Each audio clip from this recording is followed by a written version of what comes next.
ఇప్పటి వరకు కేసీఆర్, ఆ తర్వాత కేటీఆర్, ఆ తర్వాత హరీష్ రావు, వీళ్ళు ముగ్గురు కూడా రైతు రుణమాఫీ చేయాలని, యూట్యూబర్లను వేధించొద్దని, ఆ తర్వాత పార్టీ ఫిరాయించిన వాళ్ళు రాజీనామా చేయాలని ఈ డిమాండ్లు మాత్రమే తప్ప బీసీ కులగణన చేయాలనేటువంటి మాట ఈ ముగ్గురు నోట్లకేం రాలే. ఇక్కడ మనం దోషులు ఎవరు ఏందనేది ప్రజలు పసిగట్టాల్సినటువంటి అవసరం ఉంది. ముందుగా ముఖ్యంగా బీసీలు పసిగట్టాలి. కేసీఆర్ నోట్లకేని బీసీ కులగణన గురించి రాలే, కేటీఆర్ నోట్లకేంచి రాలే, హరీష్ రావు నోట్లకేంచి రాలే.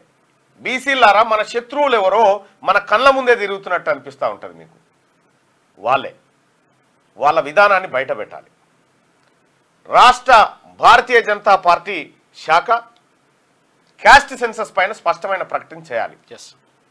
రెండోది బీఆర్ఎస్ పార్టీ కేసీఆర్ కులగణన పైన అభిప్రాయాన్ని వెలిబుచ్చాలి. నువ్వు కులగణనకు అనుకూలమా వ్యతిరేకమా? ఇక తిరిగి మాటలొద్దు, రెండే అనుకూలమా వ్యతిరేకమా? భారతీయ జనతా పార్టీ కూడా, ఆర్ఎస్ఎస్ ఆల్రెడీ ఒప్పుకుంది. మరి భారతీయ జనతా పార్టీ కులగణనకు వ్యతిరేకమా అనుకూలమా? కాంగ్రెస్ పార్టీ క్లియర్గా ఉంది, సిపిఐ కూడా క్లియర్గా ఉంది, లెఫ్ట్ పార్టీలు ఓకే అంటా ఉన్నాయి. ఆఖరికి కోదండరామ్ గారు కూడా రౌండ్ టేబుల్ సమావేశం పెట్టి కులగణన చేయాలని చెప్తా ఉన్నాడు. 42% రిజర్వేషన్ బీసీలకు ఇవ్వాలని చెప్తా ఉన్నాడు. అటు జీవన్ రెడ్డి గారు, జగిత్యాల మాజీ ఎమ్మెల్యే జీవన్ రెడ్డి గారు, మాజీ మంత్రి గారు, ఆయన మొదటి నుంచి చెప్తా ఉన్నాడు, మేము ఓసీలం 5% కంటే తక్కువ ఉన్నాం, మాకు 10% అమలు చేస్తున్నారు, ఇది బీసీలకు అన్యాయం చేయడమే అని చెప్పి ఆయన గొంతెత్తి చెప్తా ఉన్నాడు.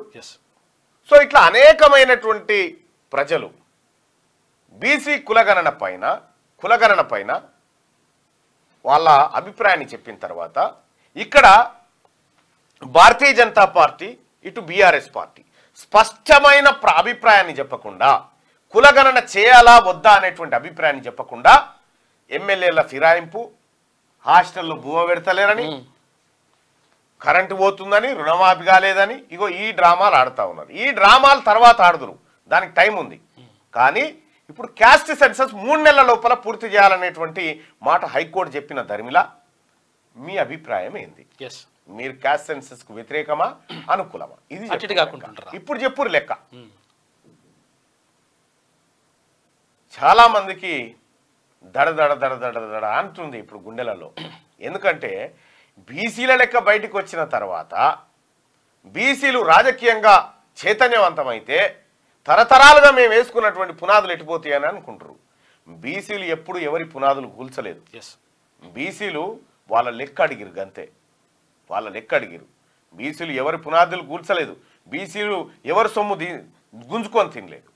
బీసీల సొమ్మే ఒకడు గుంజుకొని తిన్నాడు. ఇంకా కాకపోతే కానీ విషయం ఏంటంటే, మేము బీసీలమైనటువంటి ప్రజలము, మేము ఎవరికి వ్యతిరేకం కాదు, ఉన్నది సమానంగా తిందామని, మీ పావుషేరు మీరు, మా పావుషేరు మేమని మా డిమాండ్, అంతే. అంతకంటే కానీ లేకపోతే ఏదో గుంజుకొని తిందాం, ఏదో చేద్దామనేటువంటి ఇంటెన్షన్ మాకు లేదు. అందుకోసమే రాహుల్ గాంధీ గారు ఒక మాట నిన్న అమెరికా పర్యటనలో ఒక మాట కీలకంగా చెప్పిండు. ఆ మాటను వీలైతే ఇప్పుడు ఇక్కడ క్లియర్గా, కులగణనకు తక్కువైనటువంటి ఏ అంశం కూడా యాక్సెప్టబుల్ కాదు అనేటువంటి మాట చెప్తా ఉన్నాడు రాహుల్ గాంధీ గారు. కాబట్టి కులగణన ఇంకా అల్టిమేటు, కులగణన జరగాల్సిందే క్యాస్ట్ సెన్సస్ అనేటువంటి మాట అమెరికాలో పోయి కూడా అదే చెప్తా ఉన్నాడు రాహుల్ గాంధీ గారు. ఇక్కడ ఉన్నటువంటి సందర్భంలో కూడా పదే పదే అదే చెప్తా ఉన్నాడు. కాబట్టి క్యాస్ట్ సెన్సస్ అనివార్యం. రాష్ట్ర ప్రభుత్వం ఆల్రెడీ 150 కోట్ల రూపాయల బడ్జెట్ను దానికోసం కేటాయిస్తూ జీవోను విడుదల చేసింది. ముఖ్యమంత్రి రేవంత్ రెడ్డి గారు ఈ క్యాస్ట్ సెన్సస్ సంబంధించినటువంటి వ్యవహారం పైన సంతకం చేసిందా చేయలేదా ఇంకా మరి ఇవాళ చేస్తాడో రేపు చేస్తాడో, కానీ చేయడానికి సుముఖంగా ఉన్నాడు. ఈ రాష్ట్ర ప్రభుత్వం క్యాస్ట్ సెన్సస్ చేయడానికి సిద్ధంగా ఉంది.